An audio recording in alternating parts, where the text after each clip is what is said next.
여기 잠깐 어머님 계셨죠? 어머님? 아이 사랑하세요? 언제 그래서 사랑하는 사람이 제일 좋아하는 상태가 상대방 있죠. 내가 사랑하는 사람이 어떤 상태인 걸 좋아하냐면 그 사람이 다리가 잘렸을 때 좋아해요. 사랑하는 사람은. 오케이. 춥게 하고 왔을 때 좋아한단 말이야. 사랑에 빠지면 뭘 해줘야 되잖아. 근데 카나디안 구스보다 더 비싼 거를 입고 온 거고요. 그 위에다가 노스페이스에서 나온 히말라야를 덧입었어. 해줄 게 없어요. 이 겨울에. 이럴 때 사랑하는 사람은 불안에 빠져요. 왜냐하면 내가 없어도 되는 여자인 거야. 오히려 내가 짐인 것 같아. 헐벗고 나올 땐 어때요, 기분이? 내가 필요하죠. 딱 옷 벗어주면서 한마디 하는 거 아니에요. 아, 너는 언제 어른 될래? 이러면서 희미한 미소를 짓는 거죠. 얘는 그게 사랑이에요. 그러니까 언제 기뻐하냐 하면 사랑에 빠진 사람. 내가 진짜 사랑하는 사람이면 누군가를 그 누군가가 힘들었었을 때 기쁨을 느껴요. 아니, 묘한 슬픔이기도 하지만 기쁨은 느껴요. 아이가 성적 떨어져도 들어오면 기분 좋으시죠? 사랑하는 게 아니에요, 그게. 애가 가장 약하고 다리 잘렸을 때예요. 성적 떨어지면 얼마나 욕 들을까? 땡큐! 이래야 되죠. 힘들지라고. 우리는 다리 잘리면요, 부모한테 안 간단 말이에요. 부모가 욕한단 말이에요. 성적이 떨어지거나 약해지거나 추워지거나. 가장 추울 때 누구한테 가야 돼요? 엄마한테 가야 되잖아요. 이렇게 쪽쪽쪽쪽. 그러니까 엄마가 카나디안 구스를 벗어줘야 되는 거잖아요. 엄마는 기뻐할 거고. 아이고 이놈 하면서 벗어주잖아요. 우린 그렇지 않아요. 옷 찾아와 이 새끼야. 이렇게 된단 말이에요. 사랑이요? 사랑한다고 떠들지 마세요. 스스로 바로미터예요. 그러니까 어떻게 되는 거냐면 상대방이 궁핍해졌을 때 있죠. 상대방이 가난해졌거나 실직했거나 실연했거나 이혼했거나 외로워졌을 때 있죠. 그때 그 상대방을 사랑했다면 여러분들은요, 약간의 묘한 기쁨이 들어요. 내가 돌봐줘야지. 무슨 말인지 알죠? 반대로 거꾸로라면 정치를 한 거예요. 애랑 정치를 하는 거예요. 사랑이란 말 함부로 쓰지 마세요. 집에 가셔서. 성적 떨어졌을 때, 애가 다리가 잘렸을 때 땡큐고요. 애가요, 지체부자로 태어났을 때 좋아해야 돼요. 사랑이라면. 건강할 때만 사랑하고, 멋있을 때 사랑하고, 대학 갈 때 사랑하고, 서울대 갈 때 사랑한단 말이에요. 예? 부유한 집 남자랑 결혼할 때 사랑한다고 그러고. 누가 못해요, 그거를? 우린 사랑 못해요. 내가 사랑을 못하니 자식을 그리 가르치고 그 자식이 나중에 남자 여자 만나서 뭘 사랑을 해요? 배운 게 없는데. 떠들지 말자고요. 제 철학자의 눈에 봤을 때 5%만 사랑을 알고요. 95%는요 그냥 떠들어요. 사랑 떠들어요. 그냥 싸구려 얘기해요. 싸구려. 사랑이 뭔데요? 남편을 내가 사랑하느냐를 아는 방법은 유일하게 남편이 실직했을 때 내가 돌봐야지라는 생각이 들 때예요. 이젠 쉬세요라고. 가능하겠어요? 몰라요, 아직은. 내 아이가 성적이 곤두박질 쳤을 때 내가 내 아이를 얼마만큼 사랑했는지를 알 거고요. 내 딸이 이혼을 했었을 때 내가 얼마만큼 내 딸을 사랑했는지 그때가 살아요. 여러분들 지금 실직했어요. 이혼해요. 다 망가졌어. 부모님 찾아갈 사람 손 들어봐요. 제일 먼저 가면은 뜨거운 걸 느낄 수도 있어요. 나머지는 싸할 거예요. 무슨 말인지 아시죠? 나머지는 안 돼요. 어렸을 때부터 경험했거든요. 성적표나 상장이 있었을 때 잘 들어가는 나. 성적이 떨어졌을 때는 그쵸? 집을 몇 바퀴 돌아야 돼요. 이렇게 몇 바퀴 돌다가 슬슬 배고파지는데 어떡하지? 먼저 맞고 밥을 먹을까? 밥을 먹고 성적표를 보여줄까? 저는 이런 고민을 했거든요. 저희 어머님이 저를 사랑했다고요? 모르겠어요. 저는 잘 모르겠어요. 아직도 잘 모르겠어요. 그건. 2-3명만 손들었거든요. 2-3명만 손들었죠. 이건 손들었잖아. 위기에 빠졌던 적 있어요? 지금 몇 살이에요? 21살이에요? 애인이 있었어요? 있어요? 지금은 없어? 어머니를 시험하는 방법이 몇 가지가 있는데 오늘 집에 가서 이렇게 얘기해요. 어머니, 엄마 임신한 것 같아. 그 얘기 한마디 하면 알아요.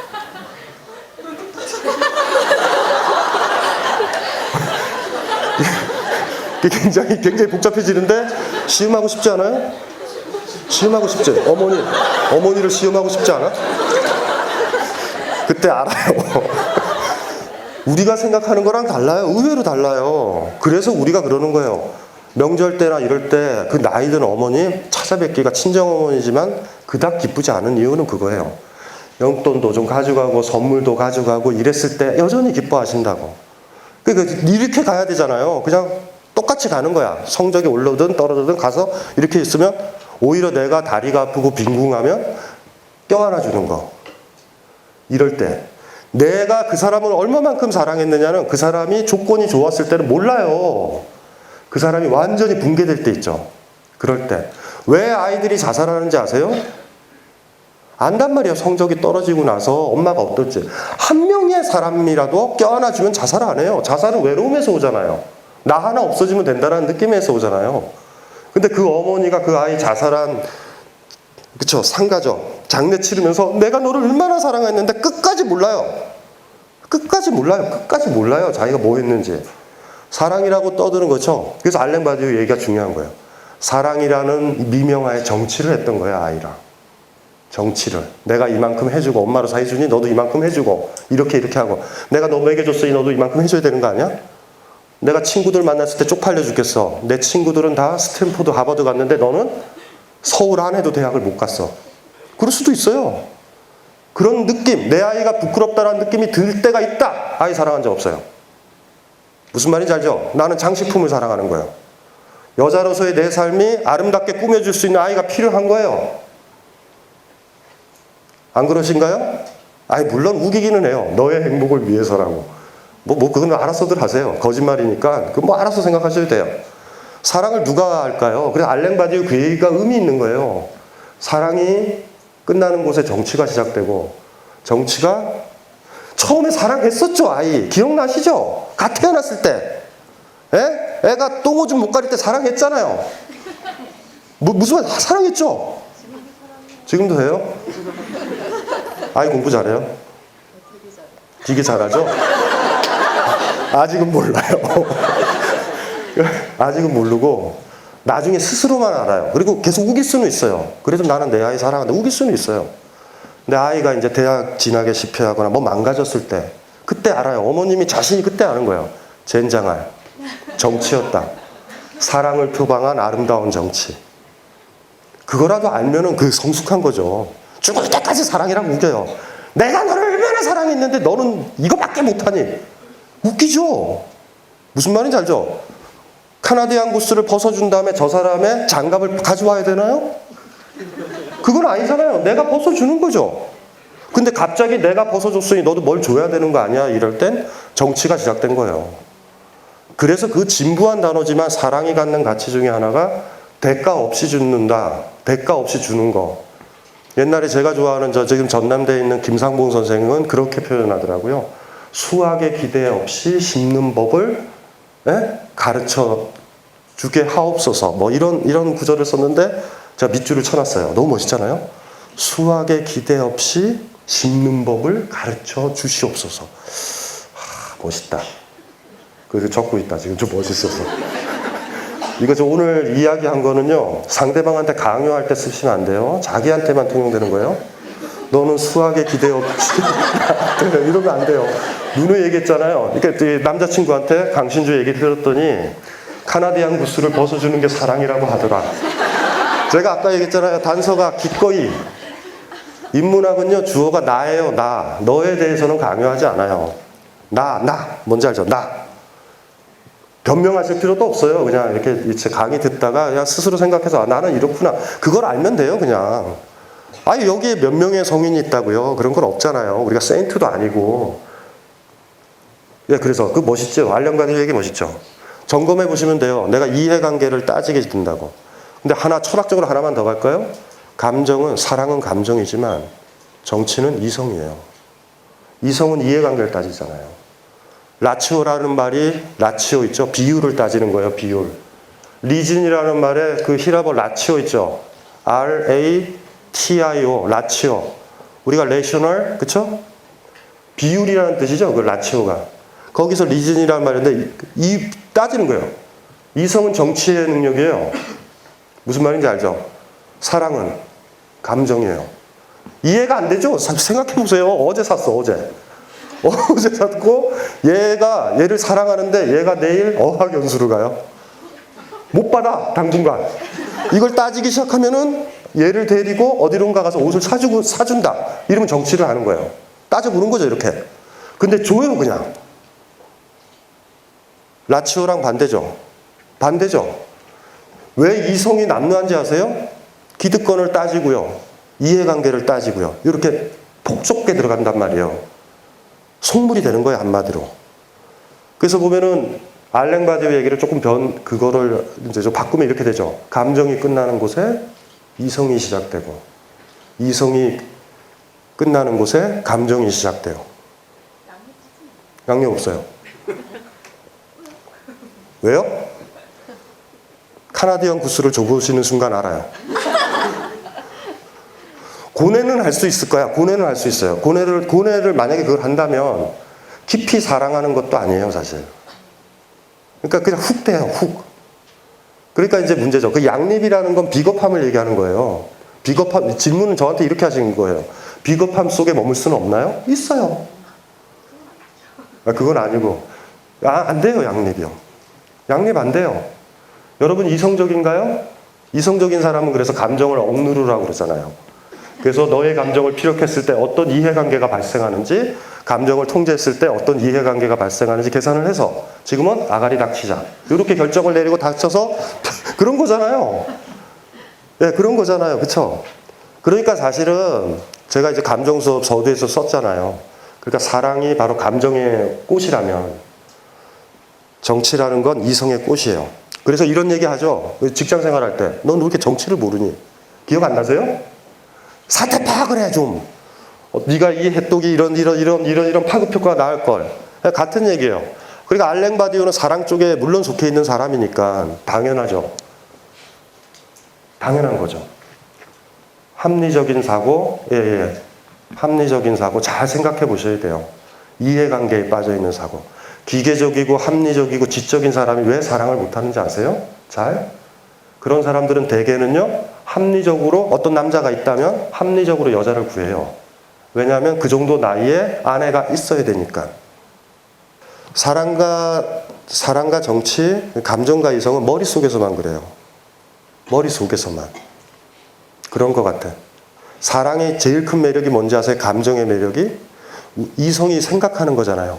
어머, 그 영화가 이런 영화대 하고 가서 영화를 보면 별로 감동하지 않죠. 다 알고 머릿속에서 판단하고 가면 감동하지 않죠. 감정은 언제 일어나요? 예측하지 못했을 때. 팡 오죠. 그러니까 영화를 볼 때도요, 소개나 시놉시스 보고 가는 사람도 있어요. 절대 감동 못해요. 다 접어야 돼요. 그냥 영화를 10편만 그렇게 한번 보세요. 10편만. 그러니까 뭐냐면 영화가 뭔지도 몰라. 여주인공이 누군지도 몰라. 눈을 감으세요, 그냥. 더듬어요, 그냥. 이렇게 더듬어서 펴주세요. 그래서 해가지고 가서 앉은 다음에 눈을 떠요. 그리고 영화는 올라가는 거예요. 그런 영화를 봐야 돼요. 제가 무슨 얘기 하는지 알죠? 다 알고서 확인하러 간다? 이 영화는 고다르가 몇 번째 만든 영화래. 막 이러면서 가서 봐요. 그러니까 확인을 해요, 머릿속에서. 여행 갔을 때도 언제 기적적인 거예요? 아니, 어느 만남이 예뻐요? 맞선은요, 별로잖아요. 다 왜 맞선이 실패하는지 아세요? 머리로 움직이잖아요. 저 새끼가 대충 인간이 사지 멀쩡하면 결혼하겠다, 이번에. 선이 100번째니? 이번 놓치면 끝난다. 뭐 이렇게 해서 결혼할 수도 있잖아요. 그거 말고 길 가다가 만나는 거예요. 예상치 못하게. 그때 감정이 일어나죠. 예상치 못한다는 게 뭐예요? 이성이 작동을 안 하는 거란 말이에요. 라치오가 붕괴가 돼야 돼요. 어떤 여자가 언제 매력적으로 보여요? 어떤 남자가 내가 옛날 같으면 이런 새끼랑은 만나지도 않았다라는 애를 만났는데 좋은 거예요, 그냥 다. 주변에서 그렇죠. 너 미친 거 아니냐? 그럴 때 우리 당당해질 때 있죠. 그래, 미쳤다. 너희는 미쳐봤니? 이런 거. 그러니까 양립은 불가능해요. 거꾸로죠. 이성이 발달하고 이해관계를 따지는 사람은 평생 드라이하게 살아요. 안전은 하겠지만. 감정대로 살면요, 굉장히 불안전해요, 생활은. 그런데 죽을 때쯤 되면 굉장히 재밌어요. 뭔지 알아요? 죽을 때쯤 되면. 잘 살았네? 이렇게 되는 거죠. 제가 여행을 2가지 얘기했잖아요. 여러분들은 여행 못 간다라는 쪽에 제가 전재산 거는데 되게 어떻게 해요? 출발하죠? 왜 파리에 도착해요? 그럼 숙소 정해놓죠. 다 다 정해놓는다. 댓글 클릭해서 다 정해놓는다. 그래가지고 며칠 뒤에서 여기 오죠. 그게 무슨 여행이에요? 그게 무슨 여행이에요? 확인하러 가는 거지. 그 전에 또 막 클릭해서 사진들 다 봐서 여기 좋지 않아요? 좋지 않아요? 좋지 않아요? 그래서 그곳에 가면 그 사진에서 봤던 거기다. 그럼 거기서 또 사진 찍는다? 그러고 오죠. 여행은요. 파리에 도착을 하는 거예요. 딱 내려 공항에서 이렇게 해보셔야 돼요. 냄새를 맡아보면 돼요. 냄새가 이쪽이 좀 이쪽으로 가세요. 가봤어요 그렇게? 그럴 때 블로거들이 못 가봤던 그곳을 찾아낼 거고 감동을 할 거예요. 그게 여행이라고 불러요. 최초의 여행 갔던 사람처럼 여행을 못 하잖아요. 무서워서. 아무도 다 흉내요. 다 흉내내는 거예요. 처음 가본 것처럼. 뭐하러 가요? 가지 마시고요. 그 사진들을 다 다운받은 다음에 여러분 사진을 올려서 캡션을 하면 돼요. 제일 제가 싫은 게 보면은 그런 거죠. 뭐 우리 여행 가다 보면 뷰포인트나 포토 포인트 있죠. 거기서는 찍지 마세요. 거기서 찍는 건 아무 의미가 없어요. 얼마 전에 제가 백제를 좋아하거든요. 이제 취미생활로 백제 연구. 백제를 좋아해요. 백제 유적지 거의 없잖아요, 백제가. 부여가 보면 부여 가운데 정림사인가요? 정림사죠. 정림사 5층 석탑 있죠. 거기 보면 그 뷰포인트 있어요. 거기서 찍으면 다 개나 소나 그 사진 찍거든요. 전 들어가요. 들어가서 아주 이상한 각도에서 사진도 좀 찍어보고. 여행이라는 것도 제대로 가보셔야 돼요. 여행 무섭죠? 여행은 감정 살리러 가는 건데 우리는 그렇게 여행하지 않아요. 절대. 그러니까 제가 말씀드리는 거예요. 양립 불가능할 거다. 오히려 이렇게 반비례라고 생각하는 게 좋을 것 같다. 선택하세요. 항상 안전을 추구할 수 있는 라치오를 따라서 새로운 감정에 동요되는 거 있죠? 이런 것들을 피해 갈 것인가? 몸을 맡길 것인가? 이건 여러분들이 결정해야 되는 거예요. 여러분들이. 어느 쪽이세요? 또 머릿속으로 생각하죠. 멋지겠는 걸, 감정? 후유증은 굉장히 커요. 안전하지 않아요. 그렇기 때문에 우리가 감정을 죽여왔는지도 몰라요. 아침에 제가 군대에서 있죠. 까마귀가 이렇게 울고 바람이 불고 그래서 혼자 조용히 이렇게 해서 부대를 벗어서 산책을 한다. 음악을 들으면서. 타령이에요. 여기에서 근무수거에서 딱 가서 강병장님 어디 가세요? 라고 그럴 때 가는 데까지 외출을 하다 올게. 뭐 이러는 거예요. 계산을 해야 되죠. 훅 간다 이렇게. 모르겠어요. 그 범위가 우리가 얼마만큼 넓어질 거냐가 이제 중요한 거죠. 감정대로 살아야 돼요. 감정은 나거든요. 하나만 더 얘기를 드리면 프롤로그가 이제 책을 쓰게 되면 제일 마지막에 쓰는 게 머릿말이에요. 머릿말은 진짜 잘 써야 돼요. 머릿말. 첫 만남이 제일 중요해요. 이 세상에. 첫 만남이 제가 봤을 때는 그 관계의 90%를 지배해요. 첫 만남에 온 에너지를 다 기울여야 돼요. 특히 책은 더 심각해서. 지금 이렇게 강의를 하면 제가 마이크를 들기 시작하면 나가기도 뭐하고 뭐 이러니 그냥 듣잖아요. 책은 안 그래요. 책은 그냥 덮어. 그래가지고 최선을 다해서 머릿말을 써요. 머릿말에 저같이 이제 전문 입문 저자들은 머릿말에 목숨을 걸어요. 머릿말에서 다음 장을 넘어가게 만들어야 되는 거예요. 그러니까 머릿말이 그 저자가 쓴 것 중에 제일 잘 쓴 거예요. 머릿말도 실망스러운데 본론에서 그걸 찾는다. 이건 불가능해요. 무슨 말인지 아시겠죠? 그 머릿말에 제가 그 얘기를 했잖아요. 언제 사진을 찍느냐라는 얘기 제가 썼죠. 디지털 카메라로 사진 많이 찍으시죠. 언제 찍어요? 감정이 일어날 때. 이거 이쁘다. 내지는 정치적인 사람이면 경찰이 누굴 팬다. 바로 찍죠. 넌 죽었어. 넌 죽었어. 이럴 수도 있어요. 어쨌든 감정이 일어나야 되잖아. 근데 경찰이 어떤 사람을 때려도 계속 어제도 때리고 내일도 때리고 계속 때리나 보다. 지나가자. 이러면 안 찍어요. 언제 사진을 찍어요? 감정이 일어나야 돼 찍어요. 감정이 일어나야. 무슨 말인지 알죠? 좋은 작가들은 어떻게 할 것 같아요, 그럼? 소설은, 그림은, 음악은 언제 나와요? 감정이 일어날 때 나와요. 베토벤의 음악도요, 톨스토이의 작품도요, 베케티의 희곡도, 김수영의 시도요. 그 감정이 딱 일어났었을 때 그 감정을 딱 잡는 순간 그 시가 읽히는 거예요. 내용이 아니에요. 문학이랑 예술이랑 그런 거거든요. 우리도 똑같잖아요. 근데 우리는 왜 후지냐 하면 이 세상에 제일 씁쓸한 광경 중에 하나가 저도 가끔 가다가 제 소원이 뭔지 아세요? 조금 더 나이 들면 카메라를 들고 다니면서 사진을 찍고 거기에다 이렇게 에세이를 쓰는 거죠. 사실 이거는 누구를 흉내내는 거냐면 알베르 까미를 한번 흉내내 보려고 하는 건데 카메라를 샀어요. 너무 좋아요. 광경이 찍었어요. 딱 봤더니 아니에요 그게. 내가 봤던 거랑 이게 달라. 좋은 사진작가는 뭔지 아세요? 그 사진을 보고 20년 지나도 그때 그 사진을 찍었던 작가의 감정이 복원이 돼야 돼요. 무슨 말인지 아세요? 모든 문학의 핵심이 그거고 예술의 핵심이 그거예요. 우리는 언제 글 써요? 감정이 일어나야 쓰죠. 두 가지 글쓰기가 있어요. 첫 번째, 사랑에 진짜 빠졌어. 그런데 저 여자나 저 남자가 내 말을 안 알아주고 못 알아줬을 때 쓰는 글이랑 감정이 있었을 때 쓰는 글이죠. 그 글이랑 제비예요, 제비. 그냥 여자 등쳐먹는 애야. 쓴 아주 부드러운 글들 있죠. 두 가지 글의 차이예요. 후자 같은 경우는 금방 알아요. 경험 있는 사람은. 이 새끼는 사기꾼이다. 미숙한 여자들만 걸려들죠. 어머나 훌륭한걸? 뭐 이래가지고 그냥 넘어가요. 사기당하는 게 별게 아니잖아요. 사기라는 게 그런 거잖아요. 똑같거든요. 그래서 제가 얘기를 한 거죠. 그 시작을. 우리는 감정이 일어날 때만 기억을 하려고 그걸 잡아두려고 그래요. 찍으려고 그러고요. 음악으로 남겨놓으려고 그러고 소설로 쓰려고 그러고 그림으로 그려놓으려고 그러잖아요. 그리고 그 결과물들이 여러분들이 보고 있는 책들, 음악들, 사진들 그런 것들이에요 다. 그거 왜 봐야 돼요? 그 사람들 감정, 그 사람들의 작품을 통해서 감정을 복원하는 거예요. 이상도 이하도 아니거든요. 요새는 찍으세요? 찍냐고요 제대로 옛날처럼.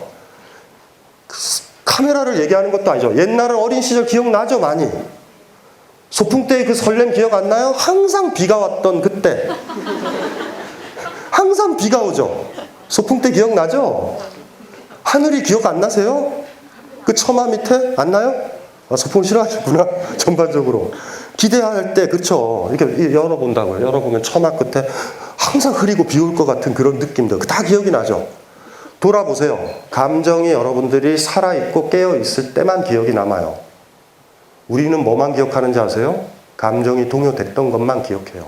우리는 60년을 살았다고 했을 때 60년 동안 감정이 많이 살았던 사람은 참 풍성하게 살았다라는 느낌을 가지고 죽는 거예요. 앨범이 굉장히 많은 거예요. 내 삶의 앨범. 순간순간 힘들죠. 감정이 뭐 좋은 것만 있어요? 비탄도 있고 얼마나 많아. 그래도 뭔 상관이에요. 돌아보면 예쁘단 말이에요. 굉장히. 선택의 여지는 없어요. 선택의 여지는 없어요. 기억나세요? 최근이 기억나세요? 오늘 기억나요? 오늘 오전 기억나시는 분? 무슨 일 때문에 기억나요? 그건 아무 의미도 없어요. 제가 얘기하는 건 15년 뒤에도 기억날 게 지금 있느냐라는 거죠. 지금 잔상 때문에 그런 거 말고. 오늘 만약에 누군가 여기 오다가 너무나 매력적인 사람을 만났거나 뭔지 아시죠? 설렐 수도 있죠. 감정의 깊이가 크면 클수록요. 기억이 오래 가는 거예요.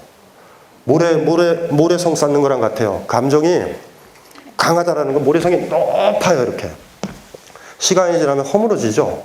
그래도 남는 거예요. 많이. 힘들죠? 힘들어요. 지금 순간적으로 감정을 피하는 게 제일 좋거든요. 근데 나중에 뒤질 때 보면 아무것도 안 남아요. 예? 프루스트처럼 잃어버린 시간을 찾아서의 핵심이 뭐냐면 그 잃어버린 시간이 사랑이거든요. 되게. 잃어버린 사랑을 찾아서예요. 정확하게. 사랑을 못했으면 뭐 찾을 게 뭐가 있어요. 아무것도 없지. 기억도 안 나요. 돌아보세요. 결혼생활 10년 정도 하신 분들 기억해보세요. 10년이 기억나요? 연애 초기와 처음에 싸웠고 서로 바랬고 좌절했고 이 사람이 뭐 옛날에 손에 물 하나 안 묻힌다고 그렇게 얘기해놓고서 나 반했던 그때 그 서러움 있죠. 그런 몇몇 가지 빼놓고서는 기억이 안 난단 말이에요. 나중에 되면. 감정을 살리지 못해요. 서로. 그건 우리한테 기억이 안 나요. 어제 기억나시는 분? 어제 무슨 일이 있었어요? 그래서 그나마 영화라도 보시는 거예요. 강력한 영화. 아프게 울거나. 무슨 말인지 아시겠죠? 그래서 우리가 여행 가는 거예요. 여행 가면 감정 좀 일어나잖아요, 좀. 신기하고 음식도 그렇고 막 사람도 신기하죠. 그러면 기억이 남죠. 오늘도 사실 이 강의도 기억이 남아야 돼요. 그래서 사실은. 그래가지고 제가 간혹 가다가 막 욕도 하고 그러는 거예요. 그러면 막 그런 것도 기억이 남는다 또? 그래가지고.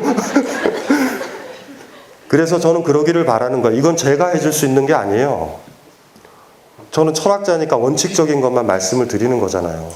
감정이 살아있어야 그만큼 산 거고요. 감정이 살아있는 그것들이 하나의 여러분들의 앨범이 되는 거예요. 재밌는 것 같아요. 어쨌든지 간에 이 감정이라는 건 그래서 소중해요. 핵심이죠. 우리 삶의 핵심. 감정이 살아있는 것만큼 우리는 살아있는 거예요. 그리고 감정이 동요한 그만큼 우리는 기억이 날 거고 풍성할 거예요. 행복한 감정이라고 얘기는 안 했어요. 아픔일 수도 있어요. 차라리 아프자라는 거예요. 누구 사랑해서 아프자. 그런 쪽을 선택하라는 거예요. 여행 가서 힘들자라는 거예요. 그렇게 해서 우리를 살려내는 거예요. 그러면 나중에 눈 감을 때쯤 되면 잘 살았다. 참 재밌었다. 왜 여행 갔다 오면 그런 느낌 들죠? 산 타고 오면 그런 느낌 들죠? 그때 죽을 것 같았는데 돌아보면 재밌었다. 요게 인생인 것 같아요. 근데 그거를 위해서 꿋꿋하게 이렇게 사셨으면 좋겠고. 열정적이고 뜨거운 강연을 해주신 요즘 대대 철학자 강신지 박사님께 뜨거운 박수 부탁드리겠습니다.